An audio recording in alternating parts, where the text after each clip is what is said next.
శాంతి శాంతి శాంతి. కేరళలో ఎవరింటికి వెళ్ళినా, కేరళలో దాదాపుగా ఏ హోటల్కి వెళ్ళినా మొట్టమొదట మీకు ఇచ్చేది ఆయుర్వేద వాటర్ ఇస్తారు. మీరు మంచినీళ్ళు ఇవ్వండి అంటే ఆయుర్వేద నీళ్ళు ఇస్తారు.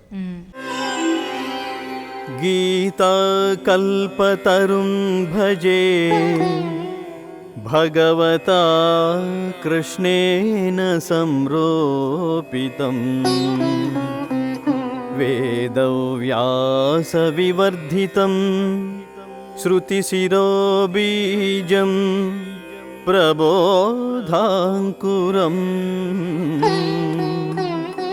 నానాశాస్త్ర రహస్య శాఖమరతిక్షాంతి ప్రవాలాంకితం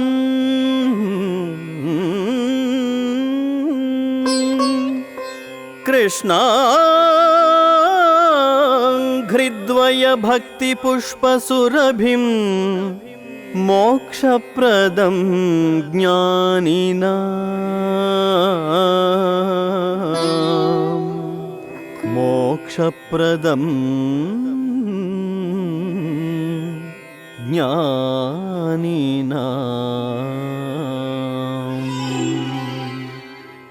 నిత్య జీవన విధానంలో ఎదురయ్యే అనేక ప్రశ్నల సమాధానాల సమాహార మాలిక జీవన గీతకి స్వాగతం.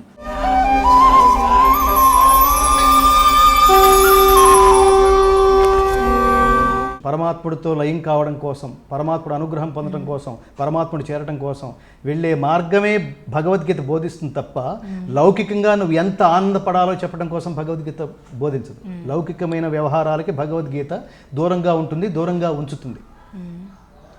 లౌకికమైన వ్యవహారాలే పరమావధిగా భగవద్గీత మనల్ని వేలు పట్టుకుని నడిపించదు. భగవద్గీత పరమావధి ఏంటి? పరమాత్ముడు అనుగ్రహం. దానికి లౌకికమైన మార్గాల ద్వారా పరమాత్మని ఎలా చేరుకోవాలో భగవద్గీత బోధిస్తుంది. అట్లా స్థిర పదార్థములు, మనోహరములైన ఆహారములు సాత్వికులకి ప్రీతిపాత్రం. ఇది మొదటి మెట్టు. కాబట్టి ఇది చెప్తున్నప్పుడు సో ఇవన్నీ నాకు నేను ఉదయం లేచిన దగ్గర నుంచి సాయంత్రం పడుకునేంత వరకు భగవద్గీతలో నిర్దేశించబడిన ఈ సాత్వికమైన ఆహారమే నేను భుజిస్తున్నప్పుడు నేను సాత్వికమైన కేటగిరీకి చెందుతున్నాను, కన్ఫర్మ్. రెండవది కట్వం లవణాత్యుష్ణ తీక్ష్ణ రూక్ష విదాహిన ఆహారా రాజసస్యేష్టా దుఃఖ శోకామయ ప్రదా.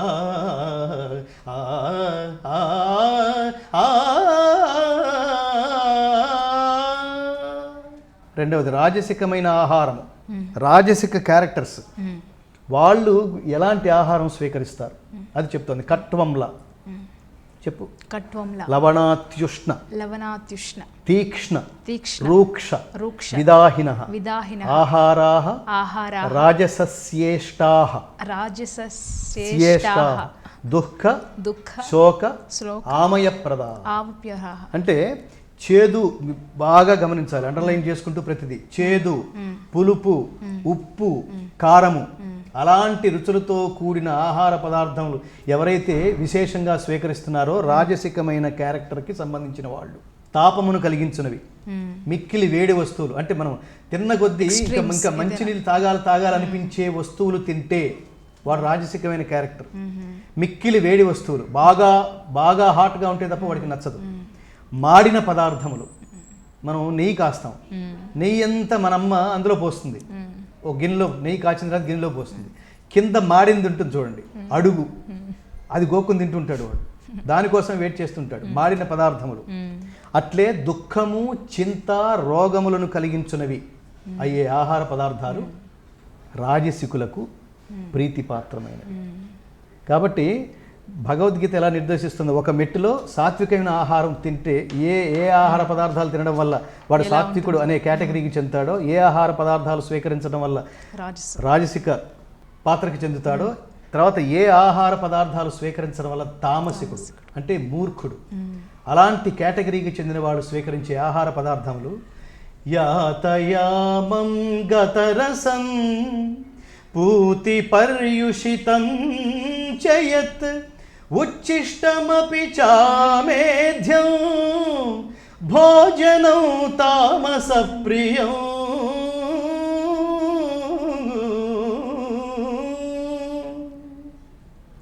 ఒక జాము కింద వండబడినవి వాడు వాటి కోసం వెళ్తుంటాడు.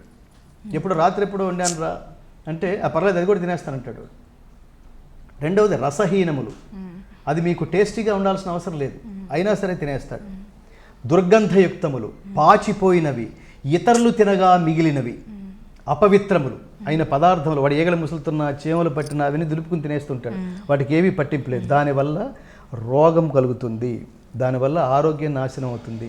అయినప్పటికీ వాటి పట్ల విపరీతమైన వ్యామోహం పెంచుకునేవాడు, వాటి పట్ల ఆకర్షితుడయ్యేవాడు, అలాంటి భోజన పదార్థాలు ఎవడైతే తింటున్నాడో వాడిని తామసికుడు అంటాడు.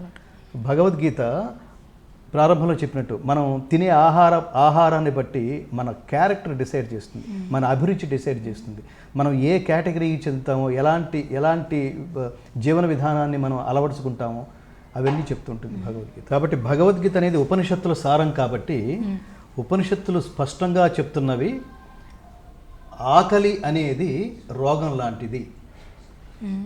ఆకలి అనే రోగానికి అన్నం అనేది ఔషధం మాత్రమే. అన్నాన్ని ఎవరైతే ఔషధంలాగా మాత్రమే స్వీకరిస్తారో వారు ఆరోగ్యంగా ఉంటారు. అన్నాన్ని ఎవరైతే రుచి కోసం స్వీకరిస్తారో వారు అనారోగ్యం పాలవుతారు అని స్పష్టంగా చెప్తోంది తైత్రీయ ఉపనిషత్తు. అంటే మనం చూస్తుంటాం ఇవాళ పిల్లలు రోడ్ల మీదకి వెళ్తారు, షాపింగ్ మాల్స్కి వెళ్తున్నారు. మీరు ఉదయం నుంచి సాయంత్రం దాకా 24 గంటలు తినే పిల్లలను చూస్తుంటామండి. ఎంత దారుణమైన వ్యవస్థ అంటే మీరు ఎన్నిసార్లు అయితే ఆహారం స్వీకరిస్తున్నారో అన్నిసార్లు అంత క్వాంటిటీతో జఠరాగ్ని ఉత్పన్నమయ్యే అవకాశం శరీరానికి ఉండని కారణంగా మన ఆరోగ్యం నాశనం అవుతుంది, మన వయస్సు నాశనం అవుతుంది, మన ఆయుష్ నాశనం అవుతుంది. ఇది పిల్లలకి చాలా స్పష్టంగా జంక్ ఫుడ్స్, ఏది పడితే అది తింటాం, ఏది పెడితే అది తింటాం, ఎప్పుడు పడితే అప్పుడు తింటాం, ఎప్పుడు పెడితే అప్పుడు తినటం. అలా తినరాదు. మీరు ఉదయం టిఫిన్ చేస్తే ఖచ్చితంగా మీరు ఉదయం టిఫిన్ చేసి తీరాలి, దాన్ని బ్రేక్ఫాస్ట్ అంటున్నాము, అది ఖచ్చితంగా చేసి తీరాల్సింది. అనాదిగా అంటే మీకు ఉపనిషత్తులు కూడా చెప్తున్నవి, మీకు శరీరంలో అన్ని చోట్ల ఎముకలు ఉంటాయి కానీ మెడకి నరం తప్ప ఎముక ఉండదు. దీన్ని మన శరీరాన్ని మన ముఖ్యంగా మన తల భాగాన్ని గట్టిగా పట్టి ఉంచేది అది మాత్రమే. ఇంతటి బాధ్యత, అంతటి శక్తి మనకి మెడకి ఉంటుంది. అంతటి శక్తి మెడకి ఇవ్వాలి అంటే ఖచ్చితంగా మనం రాత్రి ఎప్పుడో 9 గంటలకు 8 గంటలకు భోజనం చేస్తున్నాం. ఇది కూడా బాగా గుర్తుపెట్టుకోవాల్సింది. 8 గంటలకు 9 గంటలకు భోజనం చేయడం కూడా అత్యంత దారుణం. మీరు ప్రకృతిలో ఉన్న సకల చరాచర ప్రాణికోటి ప్రకృతి ధర్మాన్ని అనుసరించి బతుకుతుంది, ప్రకృతి ధర్మాన్ని గౌరవించి బతుకుతుంది, ప్రకృతి ధర్మాన్ని అనుష్ఠించి బతుకుతుంది. ఉదయం తెల్లవారే లోపల సూర్యుడు ఉదయించే లోగా రెక్కలు విరుచుకుని వెళ్ళిపోతాయి పక్షులన్నీ ఆహార సముపార్జన కోసం. సూర్యాస్తమయం లోపల గూటికి చేరుకుంటాయి. సూర్యాస్తమయం లోపల గూటికి చేరుకున్న ప్రాణులు మీరు అమృతం పెట్టినా తినవు ఆ తర్వాత చీకట్లో. మనిషి మాత్రమే ఎప్పుడు పడితే mid night buffet, moon light dinner. ఏం కర్మది, ఏం అవసరం అది? వాడు అర్ధరాత్రి 12 గంటలకి 1 గంటకి ఫ్యామిలీతో సహా వెళ్ళి మూన్ లైట్ డిన్నర్ తింటే ఎప్పటికి అరుగుతుంది అది? ఒరే చస్తున్నాను రా, ఆపరా నడుస్తుంటాడు లోపల నుంచి ఒకడు, ఆపం, వాడి మీద ఒకటేస్తాం, ఏంటో పడిందని చూస్తాడు పరమాత్మ. చూసే లోపల వాడి మీద తీర్థం పోస్తాం, రకరకాలు పోస్తాం వాడి మీద. ఎప్పటికి అరుగుతుంది అది? మా గురువు గారు కోరాడ సుబ్రహ్మణ్యం గారు సెంట్రల్ యూనివర్సిటీ ప్రొఫెసర్. అంటే కొంతమంది మహానుభావుల దగ్గరికి వెళ్ళినప్పుడు మనకి అది జీవన ఒక సత్ప్రవర్తన తెలుస్తుంది, క్రమశిక్షణ. అంటే నీ శరీరానికి నువ్వు తినే ఆహారం ద్వారా కూడా నీ శరీరం పట్ల నీకు గౌరవం ఎంతుందో అర్థమవుతుంది. తినేస్తుంటాడు ఒకటి కంచం నిండా పెట్టుకుని. ఏమని చెప్తోంది? అతిగా నిద్రించువాడికి, అసలే నిద్రించని వాడికి, అతిగా భుజించేవాడికి ధ్యానయోగం సిద్ధించ తర్వాత సంగతి. ధ్యానయోగం సిద్ధిస్తే ఎప్పటికి అరుగుతుంది నువ్వు అంత తింటే. ఇందాక చెప్పాం పక్షక్షౌరం, త్రిభిస్నానం, పంచభిర్దంత ధావనం, మాసే సదానస్యం. ఆరోగ్యం బాగా ఉండటానికి మాసే సదా అంటే ప్రతి నెలకు ఒకసారి నస్యం పీల్చేవాడు. ఇది ఆరోగ్య సూత్రాల్లో ఒకటి. దానివల్ల 4-5 తుమ్ములు వస్తాయి, లోపల ఉన్న చెడంతా పోతుంది. త్రిమాసస్య విరేచనం అంటే 3 నెలలకు ఒకసారి విరేచనాల కోసం ఆముదం తాగించేవాడు. అంటే ఇట్లాగే ఏది పడితే తినేసి ఆరోగ్య వ్యవస్థ అంతా, జీర్ణ వ్యవస్థ దెబ్బతినకుండా ఉండటం కోసం, దాన్ని ప్రక్షాళన చేయటం కోసం ఆముదం పట్టించేవాడు. త్రిమాసస్య విరేచనం. ప్రతి 3 నెలలకి. శయనమైతే నువ్వు ఎంత తినాలి? యుక్తాహార విహారస్య, జాగ్రత్తగా తినాలి. ఎంతవరకు తినాలో అంతవరకే తినాలి, లిమిటెడ్గా తినాలి. ఆ తిన్న తర్వాత భుక్త్వా శతపథం గత్వా, నువ్వు భోజనం చేసిన తర్వాత ఖచ్చితంగా 100 అడుగులు నడిచి తీరాలి. Exercise for your body. ఇది అండర్లైన్. తినగానే కూర్చుంటే పొట్ట వస్తుంది, తినగానే పడుకుంటే కొవ్వు పెరుగుతుంది కదా. ఈ కొవ్వు అంతా ఒకసారి బాగా డబ్బు సంపాదించాం కదా, 10-15 లక్షలు పెట్టుకుని లైపో పేరుతో లేపేయి. సర్జరీ. ఎందుకంత కర్మ అంటే నీకు నియమం లేదనమాట. ఎలా అయితే నీవు ఉద్యోగం రూపంలో ఒక టార్గెట్ పెట్టుకుని పర్ఫెక్ట్గా టార్గెట్ రీచ్ అవుతున్నావో, నీ శరీరాన్ని గౌరవించుకునే విషయంలో టార్గెట్ లేదనమాట.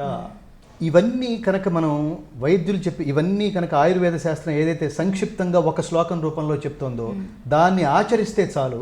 ఇంకా వైద్యానాం కిం ప్రయోజనం. డాక్టర్ దగ్గరికి వెళ్ళాల్సిన అవసరం ఏంటి? తిరుపతిలో ఎంతమంది జనాలున్న భక్తులు ఉన్నారో ఇవాళ ప్రతి హాస్పిటల్లోనూ అంతమంది కనిపిస్తారు మనకి, లక్షల్లో. కారణం ఏమిటి? ఆరోగ్యం పట్ల శ్రద్ధ లేకపోవడం, ఎప్పుడో లేవటం, ఎప్పుడో పడుకోవటం, ఎప్పుడో తినడం. ఎప్పుడు అరుగుతుంది? ఇందాక చెప్పాం టచ్లో ఉండటం అనేది. ఎవరితో టచ్లో ఉండాలంటే సూర్యుడితో టచ్లో ఉండాలి. ఉదయం లేవగానే సూర్యుడి నుంచి తప్పించుకుని కారులోకి దూకటం, అక్కడి నుంచి ఒక్కసారి ఆఫీసులోకి గంతేయడం. అంటే ఒక రోజు మొత్తం మీద సూర్యుడికి నువ్వు అసలు టచ్లోనే లేకపోతే, సూర్య స్పర్శే లేకపోతే, సూర్యుడిని పలకరించకపోతే ప్రకృతి ఏం చేస్తుంది? అది చేసే పని అది చేస్తుంది. ఏమవుతుంది? వాళ్ళ D vitamin deficiency most of the people are suffering from. కారణం ఏంటంటే సూర్యుడి నుంచి తప్పించుకోవడమే ప్రధానమైన కారణం. కాబట్టి భగవద్గీత సంపూర్ణమైన ఆరోగ్యవంతుడి, మానసిక శారీరకమైన ఆరోగ్యవంతుడిని చేస్తూ, నిజమైన ఆరోగ్యం అంటే ఏంటంటే శభాష్రా అని పరమాత్ముడు మన ఆశీర్వదించే స్థితికి వాడిని సమీపించడమే ఒక ఆరోగ్యమైన ప్రయాణం అని అండర్లైన్ పాయింట్ చెప్తుంది భగవద్గీత. అట్లా మా గురువు గారి దగ్గరికి వెళ్ళినప్పుడు గొప్ప విషయం తెలుసుకున్నాను నేను. ఉదయం 7 గంటలకి, ఉదయం 8 గంటలకి మీరు భోజనం చేశారు, టిఫిన్ చేశారు. తర్వాత మధ్యాహ్నం భోజనం వరకు మీరు మధ్యలో ఇంకెక్కడా తినలేదు, తినకూడదు. మన ఇంటికి వచ్చారు, వచ్చిన అతిథులకు ఇచ్చాం. వచ్చిన అతిథులకు ఏదో పెట్టడానికి ప్రయత్నించినప్పుడు ఆయన, నేను ఇప్పుడు ఇందాక ఇంటి దగ్గర నేను ఉదయం బ్రేక్ఫాస్ట్ చేసిన తర్వాత మధ్యాహ్నం వరకు తినండి, మధ్యాహ్నం తిన్న తర్వాత మళ్ళీ రాత్రి వరకు తిన్నాను. ఈ మధ్యలో నేను 100 కాన్ఫరెన్స్లకు వెళ్తాను, ప్రతివాడు జీడిపప్పు పెట్టేస్తాడు, ప్రతివాడు ఏది పడితే అది ఇచ్చేస్తాడు. అలా తినడం వల్ల అనారోగ్యానికి గురవుతామండి అన్నాడు ఆయన. మహాత్మా నమస్కారం. అవతల వాళ్ళు ఫీల్ అవుతారేమోనని మేము కూడా తింటూ ఉండేవాళ్ళం ఇప్పటిదాకా. వాడు ఫీల్ అవటం కాదు, ఫైనల్గా నేను ఫీల్ అయితే అడిగేవాడు ఎవడు ఉన్నాడు అని ఆ రోజు నుంచి తినడం మానేశాను నేను. ఎక్కడ పడితే ఎక్కడ, ఎప్పుడు పడితే ఎప్పుడు, ఎన్నిసార్లు పడితే అన్నిసార్లు తినరాదు. అన్నిసార్లు ఎందుకంటే కారణం, అన్నిసార్లు జఠరరసం ఉత్పన్నం చేసే శక్తి శరీరానికి ఉండదు. అలాంటి పరిస్థితి శరీరానికి కలగజేస్తే అది ఆయుక్షీణానికి మొదటి మెట్టు అవుతుంది, అనారోగ్యం. అంత చెప్తోంది. ఆయుస్సత్వ బలారోగ్య సుఖప్రీతి వివర్ధనా రస్యా స్థిరా హృదయా ఆహారా సాత్విక ప్రియా. అల్టిమేట్గా ఈ మూడిట్లో ఏది ఇంపార్టెంట్ అంటే సాత్విక జీవనం కొనసాగించటం వల్ల ఉత్తమమైన సమాజం నిర్మితం అవుతుందని తెలుసుకోవడం అంతర్లీనమైన అర్థం ఈ శ్లోకంలో. 17వ అధ్యాయం శ్రద్ధాత్రయ విభాగ యోగం. ఇప్పటి వరకు ఎలాంటి ఆహారం తీసుకుంటే ఆరోగ్యకరమో చెప్పారు. అదేవిధంగా ఎలాంటి సంభాషణలు ఆరోగ్యకరమో భగవద్గీత చెప్తుందా? శ్రద్ధాత్రయ విభాగ యోగంలో అత్యద్భుతమైన శ్లోకం, నాకు చాలా ప్రీతిపాత్రమైన శ్లోకం. ప్రతి వ్యక్తి నేర్చుకుని ఆచరించవలసిన, విధిగా ఆచరించవలసిన శ్లోకం. మనం ఇంతకుముందే చెప్పుకున్నట్టుగా భగవద్గీత ఊరికే చదివే పుస్తకం కాదు, అభ్యాసం చేయవలసిన పుస్తకం కదా. ఇందులో ఆ గొప్ప శ్లోకం ఏమిటంటే 17వ అధ్యాయం శ్రద్ధాత్రయ విభాగ యోగంలో 15వ శ్లోకం. అనుద్వేగకరం వాక్యం సత్యం ప్రియహితం చయత్ స్వాధ్యాయాభ్యసనం చైవ వాంగ్మయం తప ఉచ్యతే.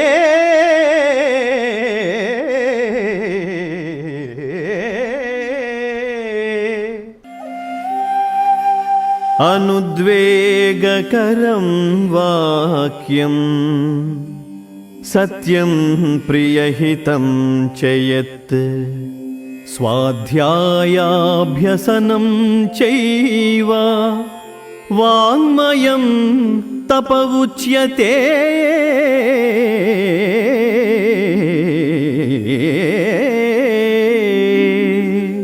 అనుద్వేగకరం వాక్యం వాక్యం సత్యం సత్యం ప్రియహితం ప్రియహితం చేయత్ చయత్ స్వాధ్యాయ స్వాధ్యాయ అభ్యసనం చైవ అభ్యసనం చైవ వాంగ్మయం వాంగ్మయం తప ఉచ్యతే. తప ఉచ్యతే. ఎంత గొప్ప శ్లోకం అంటే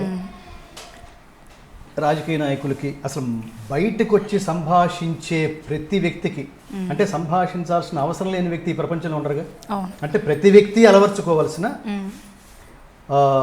శ్లోకం. అనుద్వేగకరం, డోంట్ హర్ట్ ఎనీబడి. ఎవడో చెప్పక్కలేదు. భారతదేశంలో ఉన్న వాంగ్మయం, భారతదేశంలో ఉన్న జ్ఞాన సంపద ప్రపంచంలో ఎక్కడా లేదు. మనం ఇంతకుముందు ప్రస్తావించుకున్నట్టు ఇతర దేశాల నుంచి భారతదేశానికి వచ్చిన అనేక మంది ఈ దేశాన్ని దోచుకు వెళ్ళడానికి మా దృష్టి అంతా ధన కనక వస్తువాహనాల మీద పడింది అని కొంతమంది అంటే, ఇక్కడున్న వేదవాంగ్మయం మీద పడింది అన్నారు జర్మనీయులు. ఇక్కడి నుంచి దోచుకెళ్ళిన వాళ్ళు దోచుకెళ్ళారు, ఇక్కడి నుంచి జ్ఞాన సంపద దోచుకెళ్ళిన వాళ్ళు జర్మనీయులు. వాళ్ళు దీని మీద విశేషమైన అధ్యయనం చేశారు. అలాంటి జర్మనీ దేశానికి చెందినవాడే మ్యాక్స్ ముల్లర్, ప్రొఫెసర్. ఆయన ఈ వేదాలని వీటిని ట్రాన్స్లేట్ చేసి ఆ దేశానికి ఈ సంపద మన దేశంలో కూడా అలవర్చుకోవాల్సిందే, భద్రపరచుకోవాల్సిందే, ఇది ప్రపంచానికి సంబంధించిన జ్ఞాన సంపద, ఒక దేశానికి సంబంధించింది కాదు అని ప్రచారం చేసిన వాడు. అక్కడి నుంచే ఒకసారి జర్మనీ వెళ్ళినప్పుడు ఇందిరాగాంధీ గారు ఆ దేశ అధ్యక్షుడితో మాట్లాడుతున్నప్పుడు పక్క నుంచి సన్నగా ఏదో వార్తలు వినిపిస్తుంటే ఒక చెవి పూర్తిగా అటువైపు వేసి, ఇదేంటి సంస్కృతం వార్తలు ఇక్కడేంటి అని ఆశ్చర్యపోయింది ఆవిడ. అది దేశాధ్యక్షుడితో అడిగితే, మేము ఎప్పటి నుంచో ప్రసారం చేస్తున్నాం, సంస్కృతం అనేది మీ భాష కదా, మీరు ప్రసారం చేయట్లేదా అని అడిగితే ఆవిడ తల కొట్టేసినంత పని అయింది. ఉదయం 7 గంటల నుంచి 7:05 వరకు సంస్కృతం వార్తలు ప్రసారం చేస్తున్నారు. మనం 7:30కి లేస్తాం. సో దాంతో 5 నిమిషాలు కూడా పాపం ఆ భిక్షం కూడా మనకి అందకుండా పోయింది. ఎలాగో ఈ ఏమంటారు, ఈ సెక్యులర్ అనే విధానం వల్ల సంస్కృతాన్ని లేకుండా చేశారు మన దేశంలో. సంస్కృతం అంటే ఏంటో తెలియకుండా అయిపోయింది. ప్రతి గుళ్ళోకి వెళ్ళి నమస్కారం చేస్తాం, ఆ దేవుడికి సంబంధించిన ఒక శ్లోకం రాదు. ఎంత దురదృష్టం అనిపిస్తుంది. వెంకటేశ్వర దగ్గరికి వెళ్ళాం, ఒక శ్లోకం రావాలి కదా. నీ జీవితంలో 10 గుళ్ళు తిరిగావు, 10 శ్లోకాలు రావాలి కదా. రాముడి దగ్గరికి వెళ్ళాం, ప్రతి సంవత్సరం కృష్ణాష్టమి చేస్తున్నాం, ఒక శ్లోకం రావాలి కదా. అట్లా అనుద్వేగకరం వాక్యం, అనుద్వేగకరం, డోంట్ హర్ట్ ఎనీబడి, ఇతరుల మనస్సుల నొప్పింపనిది. సత్యం ప్రియహితం చే, సత్యము ప్రియము హితము అయిన భాషణం. ఎలా మాట్లాడాలో చెప్తున్నాడు పరమాత్మ. ఈ ప్రపంచాన్ని ప్రభావితం చేసేది శబ్దమే, మాటే కదా. వివేకానంద ఆ రోజు అంత మాట్లాడితే ప్రపంచం అంతా గుర్తుపెట్టుకుని, వివేకానంద సెంటనరీ సెలబ్రేషన్స్ సందర్భంగా ఆయన ప్రసంగించిన ఆ ప్రాంగణం అంతా మార్చేసి అమెరికా, మన దేశం కాదు, మన దేశం అంటే దేశ సంపదని గుర్తుపెట్టుకుని దాన్ని ప్రచారం చేసిన వాళ్ళని శాశ్వతంగా ఉండిపోవటం కోసం కొన్ని మరమ్మతులు చేయడంలో మనకి పెద్ద ఆశ్చర్యం లేదు. కానీ అమెరికాలో వివేకానంద చికాగోలో ఉపన్యాసం చేసిన వేదికని కేవలం ఆయనకే అంకితం చేసేసింది. సర్వమత సమ్మేళనం పేరుతో ప్రపంచంలో ఉన్న అన్ని మతాల వాళ్ళు అక్కడ మాట్లాడితే, కేవలం వివేకానంద మాట్లాడిన ఆ ప్రదేశంగా దాన్ని చిత్రీకరించడానికి అమెరికా ప్రయత్నించడం అనేది ఎంత వాంగ్మయం అండి, ఎంత గొప్ప విషయం అండి, ఎంత పాజిటివ్ ఎనర్జీ అండి. ఇది ఎంత దేశం కోసం ఆలోచించుంటాడండి. ప్రతి మాట ఎంత ప్రభావితం చేసేట్టు మాట్లాడతాడండి. అదే చెప్తుంది ఈ శ్లోకం. వివేకానంద కూడా ఇన్స్పిరేషన్ ఇదే. ఇతరుల మనస్సులో నొప్పింపనిది, సత్యము ప్రియము హితము అయిన భాషణము. ఎలా మాట్లాడాలో చెప్తున్నాడు. సత్యం మాట్లాడాలి. మన నోట్స్ మీద, ఇది మన కరెన్సీ మీద సత్యమేవ జయతే అని రాసి ఉంటుంది, గాంధీ గారి బొమ్మ వేసి. వేదవాక్యం అది. సో ఈ దేశమే వేద ప్రమాణమైన దేశం. వేద ప్రమాణం లేకుండా ఇంకా దేన్ని అంగీకరించదు. వేద ప్రమాణమే ప్రమాణం మనకి. వేదం ఏది చెప్తే అది, వాడు ఏది చెప్తే అది వేదం అంటాం మనం. వేదం అంటే వాడు సత్యం చెప్తున్నాడు అన్నమాట. సత్యం ఎవరు చెప్పింది? పరమాత్మ చెప్పాడు. పరమాత్మ అంటే ఏమిటి? మనకి వేసిన ధర్మం, విశ్వధర్మం. సత్యం ఇతరుల మనస్సులో నొప్పింపనిది, సత్యము ప్రియము హితము అయిన భాషణం. ఇతరులతో ఎలా మాట్లాడాలంటే నిజం మాట్లాడాలి. సత్యమేవ జయతే. దాని పక్కన ఇంకొకటి ఉంది, నానృతం. సత్యమేవ జయతే నానృతం అంటే నిజమే జయిస్తుంది, సత్యమే జయిస్తుంది. నానృతం అబద్ధం కాదు, అసత్యం కాదు. దాని మీద ఎక్కువ బ్యాంగ్ ఉంది. సత్యము ప్రియము, ఇతరులకి నువ్వు మాట్లాడింది ఇతరులకి ప్రియమనర్చేట్టు ఉండాలి. మళ్ళీ ఇందులో క్లాజ్ ఉంది. సత్యం నువ్వు అవతల వాడికి ప్రియమనొచ్చేదిగా, సత్యం భ్రూయాత్ ప్రియం భ్రూయాత్ అబ్రూయాత్ సత్యం అప్రియం అంటే ఇతరుల్ని సంతోష పెట్టేట్టుగా ఉండాలి. కాబట్టి అబద్ధం చెప్పద్దు. నువ్వు అందగత్తె అని అంటే అది ప్రశంస. నీలాంటి అందగత్తెని ప్రపంచంలో నేను ఎక్కడా చూడలేదు అంటే వాడు ఆర్కెస్ట్రా తీశాడని అర్థం. నువ్వు బాగుంటావు అనేది అది ప్రశంస. పొగడితే ఏంటంటే లేనిది, చందమామ లాగా ఉన్నావు అని అంటే ఓకే. 1,000,000 చందమామలు కూడా నీ ముందు అన్నాడు అనుకోండి, వేసి తవ్వుతున్నాడు అనమాట వాడు. అదే పనిలో ఉన్నాడు అనమాట. సత్యం బ్రూయాత్ ప్రియం బ్రూయాత్ నబ్రూయాత్ సత్యం అప్రియం. ఇతరులకి ఆనందపరచచ్చు అనే లక్ష్యంతో అబద్ధం చెప్పకూడదు. అలాని వాడిని హర్ట్ చేసే నిజము వెంటనే చెప్పకూడదు. ఇలా కాకుండా ఇంకో రకంగా అయితే బాగుంటుందేమో అనాలి, కానీ నీ బందలాగా చేసావు అన్నావు అనుకోండి, వాడు హర్ట్ అయిపోతాడు. హర్ట్ చేయకూడదు. అది చెప్తుంది. కేయూరాణి నభూషయంతి పురుషం హారాన చంద్రోజ్వల న స్నానం న విలేపనం న కుసుమం ఆలంకృత మూర్ధజా వాణ్యేకా సమలంకరోతి పురుషం యా సంస్కృత ధార్యతే క్షీయంతే కిల భూషణాన్ని సతతం వాగ్భూషణం భూషణం. ఇక్కడ మాట్లాడడం ఎలాగో చెప్తున్నాడు పరమాత్మ. ఈ మాట్లాడడం ఎలాగో చెప్పిన దాన్ని ఇన్స్పిరేషన్గా తీసుకుని భర్తృహరి చెప్తున్నాడు. కేయూరాణి నభూషయంతి పురుషం హారాన చంద్రోజ్వల.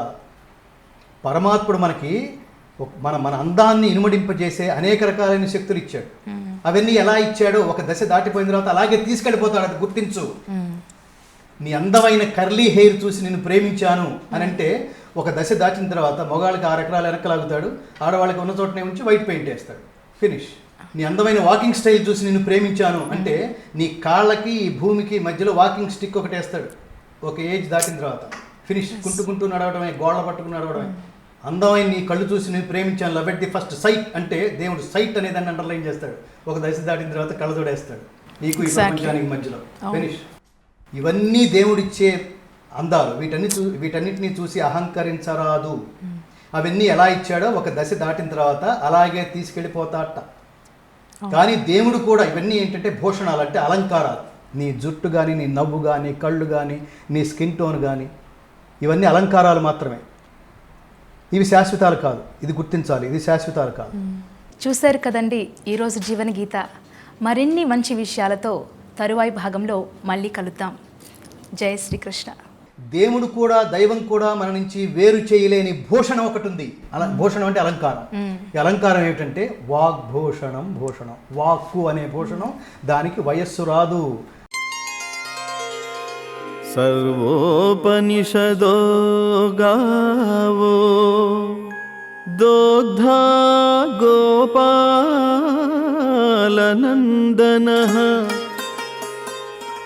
పార్థో వత్సః సుధీర్భోక్తా దుగ్ధం గీతామృతం మహత్. దుగ్ధం గీతామృతం మహత్. ఉపనిషత్తులన్నీయు గోవులు. గోపాలనందనుడగు శ్రీకృష్ణ పరమాత్మ పాలు పితుకువాడు. అర్జునుడు లేగదూడ. మహత్తరమగు గీతామృతము పాలు. సద్బుద్ధి గల జిజ్ఞాసువులే ఆ పాలను త్రాగువారు.